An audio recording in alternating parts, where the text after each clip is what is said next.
I can confirm na meron ng lumabas na International Lookout Bulletin Order. Sir, immigration. Immigration Lookout Bulletin. Again. Yes, ulit. Okay, so we can confirm that an Immigration Lookout Bulletin Order has been issued by the Department of Justice to the Bureau of Immigration.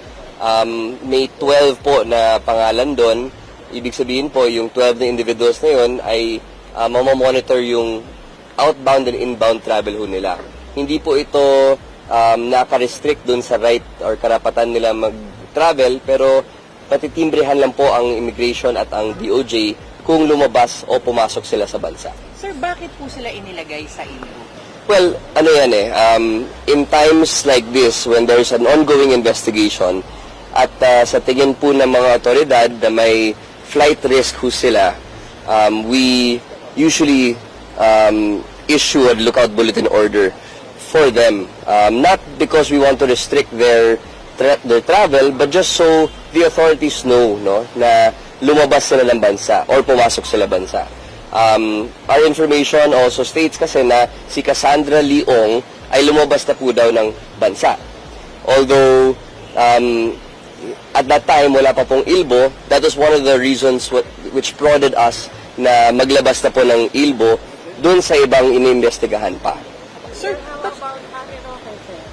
Nandun po siya. Isa siya sa 12 na nailagay sa Lookout Bulletin Order. Sir, to clarify, flight risk si Harry Roque. Well, that's one of the considerations, no?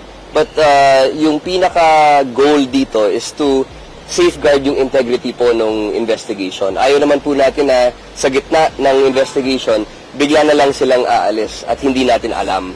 So, this is also result dun sa ating experiences dati na nakalabas na lang yung ating mga suspects sa mga kaso.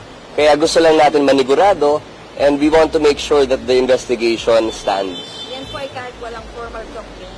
Yes, ganun naman talaga. Kahit investigation pa lang, it's possible that you're able to issue a lookout bulletin order. Iba po ito sa whole departure order. Itong ILBO, ini-issue lang po yan ng DOJ at ng immigration, no?